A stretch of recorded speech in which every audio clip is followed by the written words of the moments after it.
sampun surup surya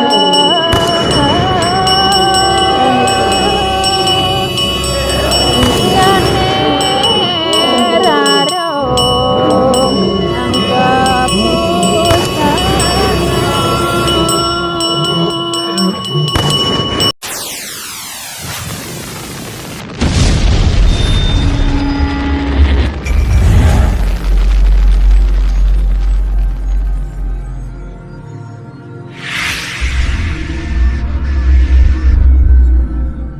Om Swastiastu, Om Awigenam Astu, Namo Sidayam. Sahabat muda, sahabat milenial, sahabat spiritual, kemudian para pandita sepuh, guru-guru besar yang ada di tanah Bali, kemudian di Nusantara yang saya hormati. Sahabat muda, sahabat milenial. Seseorang yang mengaku dirinya eksklusif, luar biasa, bahkan melebihi dari saudara-saudara yang lainnya, dia akan sulit sekali meminta maaf, sulit sekali untuk menyatakan dirinya salah, karena dia sudah merasa lebih dahulu memproklamasikan dirinya lah orang yang luar biasa dan benar. Orang yang kayak demikian biasanya sahabat, dia akan sulit sekali menerima kebenaran orang lain, sulit sekali menerima tentang diri orang lain dan tentang keyakinan orang lain. Itulah namanya orang yang sangat ego dan sombong, sahabat. Sahabat muda, sahabat milenial. Akhir-akhir ini banyak sekali di media sosial terdengar keributan, bahkan kata puputan pun dipermasalahkan. Apa itu puputan? Puputan berasal dari kata puput.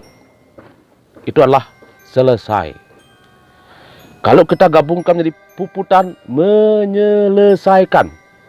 Jangan selalu dihubungkan dengan peperangan, dengan senjata tajam, dengan berkelahi, kemudian dengan hiruk pikuk tentang pertempuran. Sahabat muda, orang-orang sampradaya selalu membawa hal-hal pembenaran bagi mereka. Kata-kata puputan pun disalahkan sama mereka. Karena orang Bali mengenal dengan puputan. Puputanlah penyelesaian. Jadi bukan puputan perang kayak di Margerane, bukan. Kayak pahlawan-pahlawan kita, bukan. Di sini puputanlah menyelesaikan. Banyak yang berkata juga kita mekerah, berkelahi katanya sama saudara-saudara kita. Kenapa kita harus berkelahi? Di situ bukan berkelahi, sahabat. Di situ adalah menyadarkan, memberitahu, kemudian mengajak teman-teman kita untuk kembali ke alam Hindu yang sesungguhnya. Kalau ada teman atau saudara yang salah, wajar kita tuh memberitahu. Itu bukan namanya berkelahi atau berantem atau mekerah kalau kata orang Bali. Tidak. Itu namanya untuk pemberitahuan secara bijak, sahabat. Sahabat muda, sahabat milenial, saya sebagai seorang pemangku, di channel saya dikritik katanya, pemangku tidak usah katanya ikut menyuarakan tentang sampradaya, Hare Krishna, dan lain sebagainya. Pemangku cukup di rumah saja katanya. Tentu tidak. Saya merasa terpanggil berkepentingan di sini. Bukan semata-mata saya mencari subscriber yang banyak, viewer yang banyak, follower yang banyak. Tidak juga. Itu penting, tapi yang lebih penting adalah menyadarkan sahabat-sahabat, saudara-saudara kita, karena saya merasa terpanggil, sahabat. Saya kelahiran Bali, penganut Hindu Bali. Saya berpikir, bagaimana nanti anak-anak saya, bagaimana cucu-cucu saya, kemudian bagaimana keluarga besar saya, kemudian bagaimana umat Hindu yang ada di Bali, seandainya mereka terprovokasi dengan sampradaya itu. Tentu budaya kita akan hilang. Tentu kita tidak akan mempunyai anak dan cucu lebih dekat seperti sekarang ini. Itu yang saya takutkan, sahabat. Sahabat muda, sahabat milenial, tokoh-tokoh daripada sampradaya yang pintar-pintar dan eksklusif itu, mereka berbicara di media sosial. Katanya sampradaya lah Hindu. Sampradaya Allah sesuai dengan restu adat istiadat Bali. Sampradaya Allah mereka tetap menjunjung leluhurnya untuk tidak mekerah, untuk tidak berperang, untuk tidak saling menduga dan salah paham. Tolong jelaskan sejelas-jelasnya. Mana Tuhan Sampradaya? Mana leluhur yang disesuaikan? Bagaimana budayanya? Apakah wajar dia pakai kain-kain ala India, kemudian pakai cara-cara ala India, hidup di tanah Bali ini, yang notabene agama kita sudah disempurnakan oleh para leluhur kita. Sahabat muda, sahabat milenial, tokoh-tokoh kita seperti MDA Bali, tokoh-tokoh pejuang kita yang menyuarakan tentang Sampradaya itu sudah dilaporkan, sahabat. Sudah dilaporkan oleh mereka-mereka itu. Tolong janganlah menjustifikasi, jangan berikan penjelasan yang kurang layak untuk dipahami. Silakanlah Anda berdebat di ranah hukum.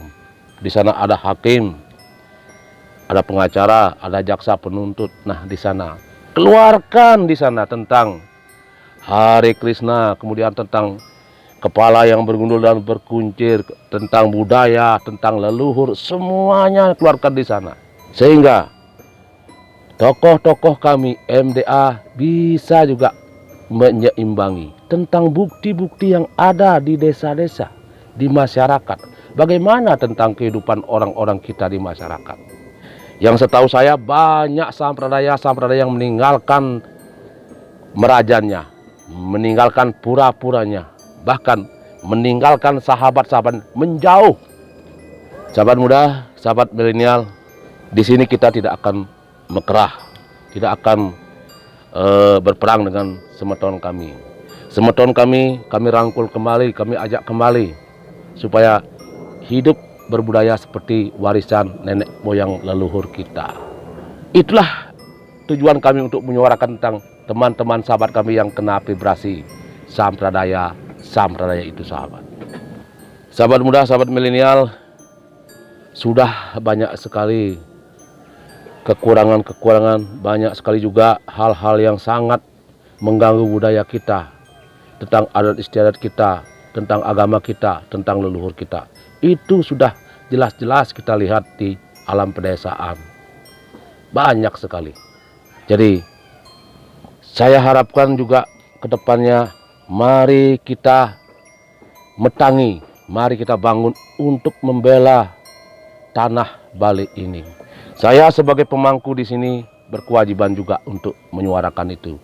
Walaupun saya dalam lingkup yang kecil, paling tidak saya punya semeton 100 lebih, saya punya murid. Paling tidak ikut juga mengawal tokoh-tokoh kita, mengawal tentang MDA, mengawal tentang kebenaran, tentang Bali sesungguhnya, sahabat. Mari kita bangun anak-anak muda. Jangan terpengaruh oleh hal-hal yang sifat negatif, kemudian yang selalu mempengaruhi tentang kehidupan orang Bali. Sahabat muda, sahabat milenial, untuk lebih jelasnya saya berbagi tentang sebuah video pengakuan, kemudian tentang video-video orang yang mau dipengaruhi dan yang sudah dipengaruhi. Kemudian bagaimana pemerintah kita, MDA Bali kita berjuang setengah mati untuk membela budaya kita, adat istiadat dan agama kita. Mari kita kawal, sahabat. Ini dia pedujaku. Sahabat muda, sahabat milenial, inilah testimoni dua mantan penganut Sampradaya Hare Krishna, yaitu beliau adalah Dewi Damayanti dan Jero Pande Alit Arsane, sahabat. Dengan berbagai liku kehidupan mereka di Sampradaya Hare Krishna, akhirnya mereka kembali ke ajaran Hindu Dharma. Dewi Damayanti kelahiran Sulawesi Selatan. Di sana sangat masif dan masyarakat banyak yang terprovokasi dengan ajaran Sampradaya Hare Krishna. Mereka dipengaruhi lama-kelamaan mereka berpikir dan tersadar ternyata ajaran Hare Krishna sangatlah tidak cocok dengan apa yang mereka anut sebelumnya, sahabat. Mereka menghina tentang upacara pecaruan, tentang tidak menyembah leluhur, kemudian menghina semua apa yang kita kerjakan sebelumnya tentang adat istiadat yang ada di tanah Bali, di Sulawesi, yang mengadopsi dari tanah Bali, sahabat. Di sisi lain, Jero Pandey Arsane yang juga pengikut Hare Krishna sebelumnya, mereka sangat bingung dan sangat membingungkan pikirannya hingga mereka menjadi gila. Karena sebelumnya mereka dipengaruhi oleh sosok guru Hare Krishna yang namanya Prabu. Prabu adalah sebutan guru laki-laki dan Mataji adalah sebutan guru perempuan. Sahabat, Jero Pandey Arsane menjadi gila dan kemudian dia bingung mempelajari tentang Hare Krishna. Kemudian karena kebingungannya, akhirnya mereka berobat pada seorang dukun yang ada di Bali. Kemudian dia dianjurkan untuk kembali ke agama Hindu, dan dari anjuran itulah si Jero Pandey Arsane menjadi sembuh dan mereka kembali ke Hindu Dharma, sahabat. Nah, inilah pengakuan seorang yang baru mau masuk akhirnya tidak jadi, sahabat. Inilah pengakuan. Artinya Pak Made diajak ke sana, diajak berbicara empat mata, terus diajak ngomong-ngomong tentang kehidupan Pak Made. Kemudian Pak Made diajak untuk masuk ke paham Krishna. Nah, bagaimana menurut Pak Made? Bagaimana janjinya dia itu? Awalnya sih dia tanya berapa pemuda, kalau ikut nanti paham dengan aliran ini semua nanti diganti, bisa hidup nyaman begitu. Dijadikan dulu. Tapi Astungkaro pada saat itu yang teguh dengan pendirian, mungkin karena suecan ide leluhur sane iring tiang penglingsir tiang sane sampun bersih. Astungkaro tiang dan goyah. Katanya Jero sempat masuk apa baru mau masuk tentang Hare Krishna itu? Masuk sudah, masuk ke Krishna Balaram itu ada gini kayak korden gitu, ada terbuka korden itu kelihatan arca itu, jadi mereka mengelilingi itu, saya cuma menonton. Dikelilingilah arca itu dengan tarian-tarian dengan itu. tarian-tariannya yang ala seperti gimana tradisinya yang, di sana yang seperti dilihat di media massa itu ya. Udah gitu dikasih tahu apa namanya, nggak boleh makan daging, nggak boleh makan masakan orang lain. Alasannya kenapa saya ceritanya nanya terus karena tidak tahu, awam tentang itu.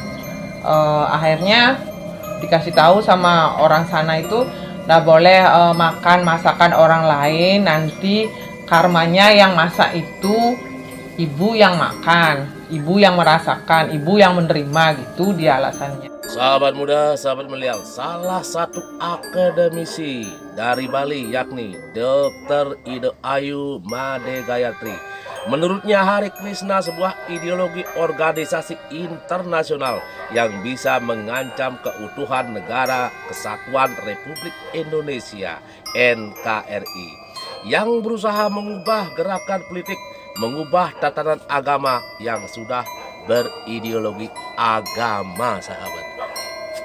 Sahabat muda, sahabat milenial, masyarakat Bali, adat Bali gerah dengan semua yang ada di Hare Krishna. Bahkan MDA Bali menyarankan tutup saja katanya. Nah, itulah masyarakat Bali. Mari kita lindungi, mari kita kawal semuanya, sahabat. Sahabat muda, sahabat milenial, saya menyuarakan ini, banyak yang menganggap saya ikut dalam ranah politik. Oh, tidak. Saya tidak mengenal politik. Saya hanya berpolitik 5 menit, mungkin 1 detik di saat-saat pemilihan itu. Saya tidak mau masuk ke ranah politik. Katanya dulu seorang yang terpilih kemudian teraniaya mereka, kemudian dihubung-hubungkan dengan politik karena dia ikut sampradaya Hare Krishna, kemudian menjelekkan lawan politiknya. Tidak, kami tidak ikut bermain politik. Kami ingin Satria Biningit. Kami ingin orang-orang Bali yang betul-betul mempertahankan tanah Bali, budaya Bali, agama adat istiadat Bali. Biar kami tenang tidur, nyenyak dalam mimpi. Satu saat, bila saatnya kemudian ada pemilihan, kami cuma berpolitik 5 detik. Kami akan memilih orang-orang yang betul-betul memperjuangkan kami. Bukan orang yang lebay. Dia sudah salah berpolitik, kemudian berbalik dia berpura-pura. Apakah orang berpura-pura yang kita pilih? Apakah orang lebay? Apakah orang yang tidak kenal mana laki mana perempuannya kita pilih? Tidak. Kalau dia perempuan, sungguh-sungguh dia perempuan. Kalau laki-laki, sungguh-sungguh dia laki-laki. Artinya betul-betul memperjuangkan tentang tanah Bali, bukan yang ACDC. Sahabat, demikian sebuah video kami. Kemudian selanjutnya harapannya bisa berbagi lebih tentang budaya adat istiadat Bali. Saya akhiri, saya mau pulang. Om Santi Santi Santi. Om.